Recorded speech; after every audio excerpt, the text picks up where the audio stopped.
All right, historical time period 6. This is a really important time period. It covers a whole lot of things that kind of overlap. And the first thing we're going to talk about is industrialization. This is known as America's second industrial revolution, and it is a lot of things go into it. Transcontinental Railroad is completed in 1869. This is going to see an increase in business from coast to coast.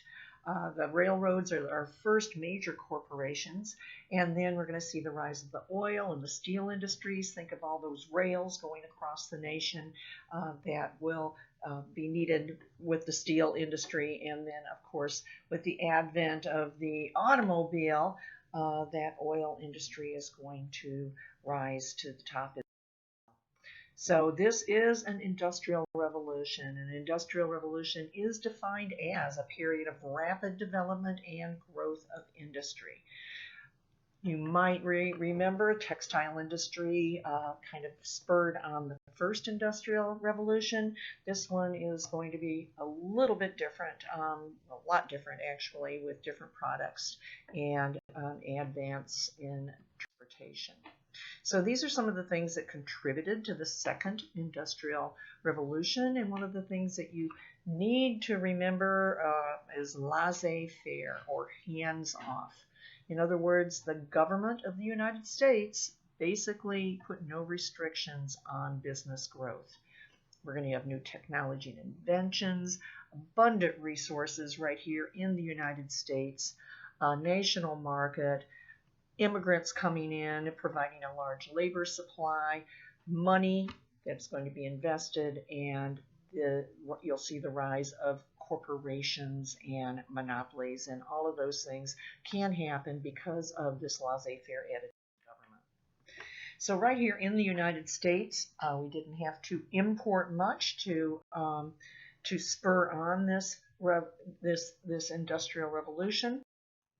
One of the most important resources, in fact, the most important resource, is human resources. We'll be talking about this influx of immigration that occurs during this time period. So the next, well, many more: oil and gas, coal, timber, iron. We have this great resource, all these great resources right here in the United States. You need to remember, and this is kind of an acronym to help you, that in order for a society to be successful, they need the factors of production. And we use the acronym T-CELL to remember what are those factors of production. In today's world, we need technology. You need money, capital. You need someone to make that investment, to take that risk. Entrepreneurship. Some of you like Shark Tank. I like to watch that, and that's an example of people willing to invest. Land, which isn't just necessarily the physical land and building, but the natural resources, and then, of course, labor. So remember T-CELL, and that is the factors of production needed for success. So prior to the Civil War, if you look at any map, all major cities were on water, whether it was a lake or a river or the coast. And that was basically transportation and energy. After the Civil War, we're going to develop new forms of. So hydropower, that's going to be surpassed by coal, although we still use a lot of hydropower, and oil. But now coal and oil can heat and be used for transportation, and cities and people can spread out. One of the major coal mining regions in the United States is this West Virginia, Kentucky, Tennessee, but we also have coal mining in Louisiana, shale in the west, which is bringing up coal and oil products. So we have this vast resource of coal, and if you're paying attention, that was something that was addressed by Donald Trump when he was running, and with the new Green Deal, a lot of the coal mining people are a little bit worried about where their industry is going in the future. Iron ore is used to produce steel, and in the United States we have a large source of iron ore. It's a huge range called the Mesabi Range, and the Mesabi Range is up here in Minnesota, Wisconsin, and this is a huge resource that is, I believe, still being used to create steel. Remind me, and I'll tell you a story about how I remember Mesabi. This is a man who is going to change things in the industry. It had been very expensive to create steel, and they've been doing that with high temperatures for a long time.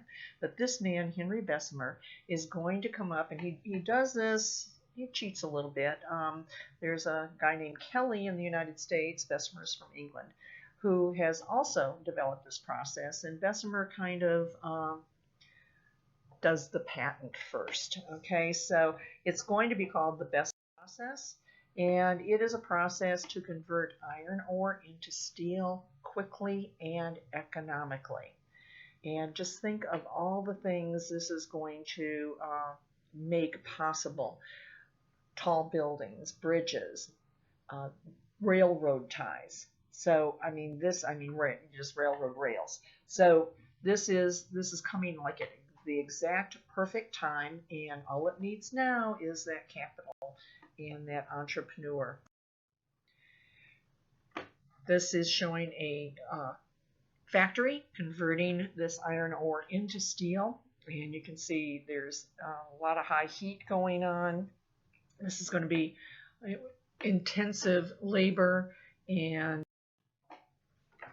basically it is going to change the way America looks. In 1859, we're going to have the very first commercial oil well. This is in Titusville, Pennsylvania, and Edwin Drake is drilling this. You can see it's a wooden structure, and in Pennsylvania, this is a very shallow well. So not those deep, deep wells that we do in Texas, of course, offshore. They said that actually oil had been kind of a pest, that it would come and it would get in water supply and so forth. So this is the very first commercial oil well, and know that that's Titusville, Pennsylvania. Back in that time, we didn't have all these byproducts from the oil. It was mainly used to keep machinery running. So instead of using grease and so forth, now they've got this oil that can keep those things from rusting and keep machinery moving, a machine liver. So from 1860 to 1890, our population is going to soar. It'll grow by 44 million people, from 31 million to 75 million. So we more than double. You can see how this population is growing. And that is actually fortuitous, because at this point in time,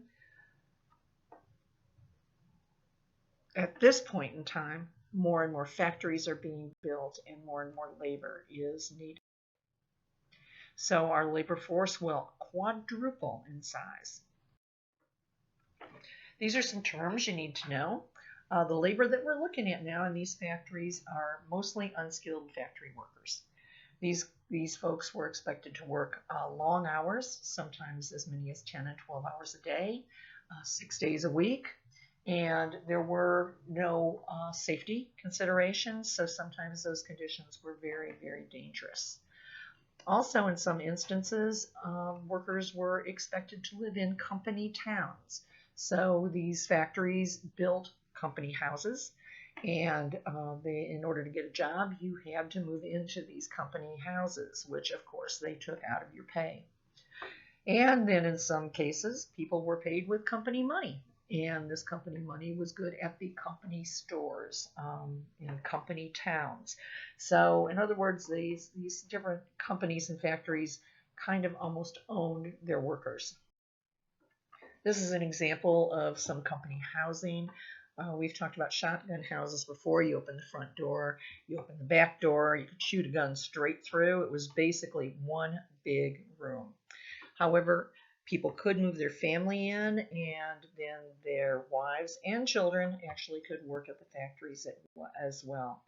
If they needed workers to work extra days, they were right there on the land, right next to the factories, and a bell would ring, and they would be expected to go to work.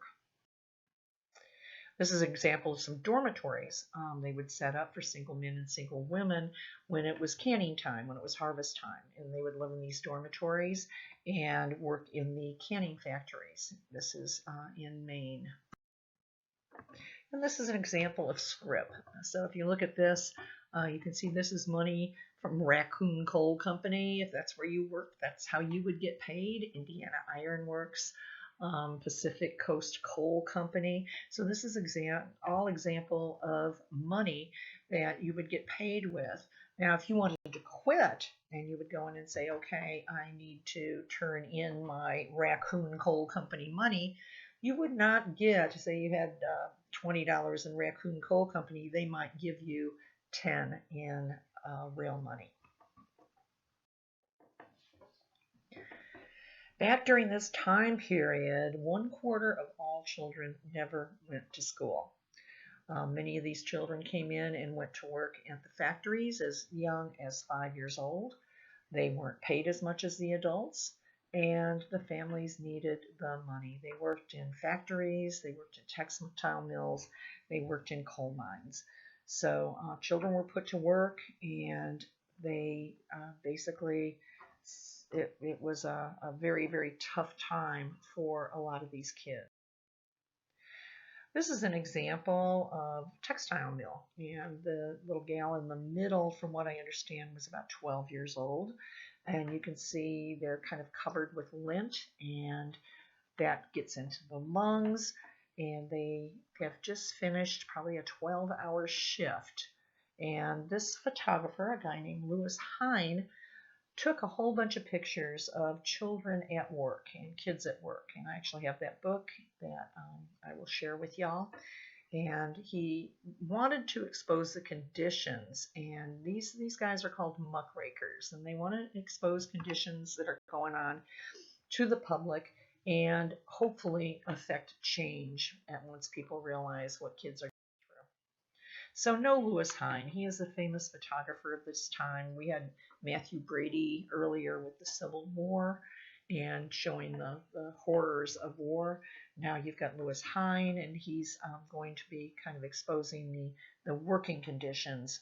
He'll do another book that shows immigrants at work and some of the dangerous conditions, like with the Empire State Building. So he wanted to affect change, and he is going to take a series of pictures to be published. If a woman was pregnant or had a small child and couldn't work, they did things called piecework. And you see here the family sewing buttons. They didn't have machines that could do that. And so they would basically get paid by the piece. They would go and they would have all these buttons to put in, and maybe get a nickel a shirt, or a nickel for a pair of pants, and do hemming work and piecework. This is one of my favorites. This is a cigar factory. If you look at this, look how crowded it is. Well, the guys in the front were the best workers, and you can see they get paid by the piece as well. And they would roll the cigars and then put them in these bundles, and they would get paid by the bundle. And as you go back, you can see they get kind of more and more crowded. No air conditioning back then, so in the heat of the summer, you can imagine how hot that gets. Over on the right, you see the supervisor in the little straw hat, and another supervisor over there on the left to make sure people aren't goofing off, and to keep up with the count. This one is actually on the cover of Lewis Hine's book. This is showing a 5-year-old, and basically their little hands could go in and dislodge anything that kind of got jammed. They could put the the thread on when it got low. But I always think, what if he slipped and that little arm went into one of those exposed rollers there, and that happens. There were accidents, and there was no workman's comp. If accidents occurred, basically they just got another kid. These are the coal mines, and you can see the coal dust coming up, and that would get into kids' lungs. Most of these kids had a very low life expectancy, and would get something called the black lung disease, basically coughing up pieces of lung that was tarry and black. I think if I had to work, this is be kind of what I would like to do. They are, if you ever string beans, you get fresh and you have to kind of crack the end and you pull, and that's what they're doing. And then they sort them, and some will go into cans, and some will be fresh, and some will just kind of be discarded, but they're getting paid actually by weight. These are some more textile workers. These are guys. See the little guy in the front with the bandaged foot. And this is just showing kind of, again, the working conditions and how young some of these children are that are working. These are young women that are working in the textile industry. You can almost tell age, because once a young woman turned 12, 13 years old, that's when the hair would go up on the head and the skirt and dress length would come down to the floor. So these are youngins that are working with their hair down here, and I don't know, have machinery that I can always picture little fingers getting caught in these machines. So this shows the contract that the Lowell girls would sign, and basically they are agreeing to 11 hours a day, and they would be fed their meals and given board. And so this was their contract. And a lot of these young ladies would come from farming communities and just work 6 days a week, and they'd be far from home, and it would be a long time in between times that they would be able to see their family. But you can see here they have breakfast at, I believe that says 6:30 a.m., lunch, dinner 12:30 p.m., and then continuous work after dinner. So this is the contract that they would sign.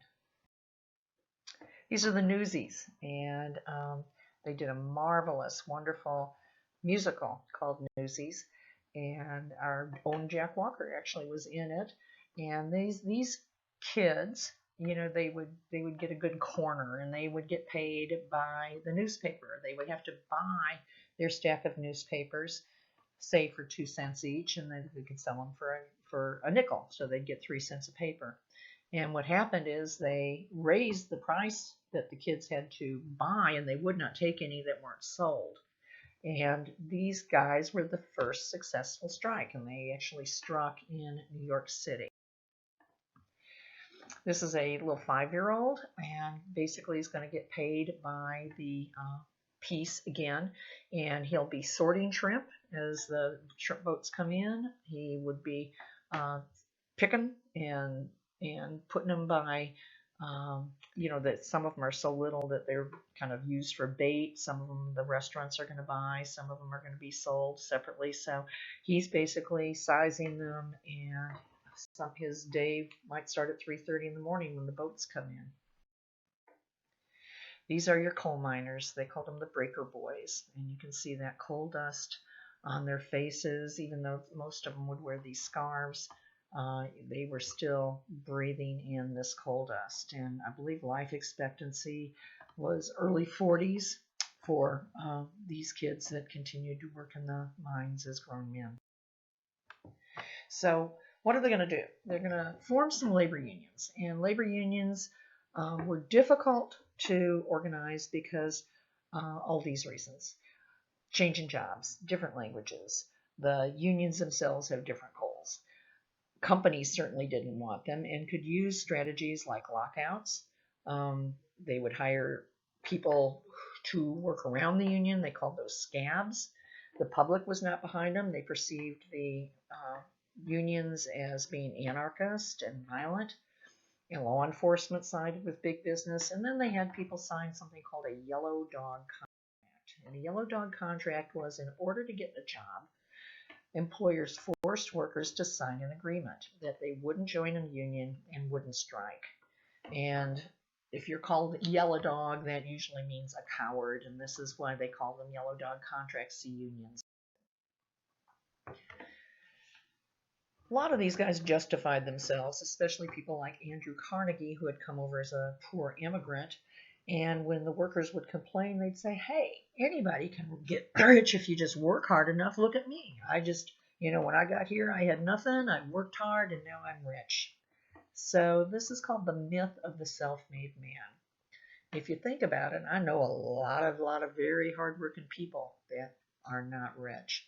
So this is something that Carnegie came up with, and then we're going to talk about how Carnegie kind of changes.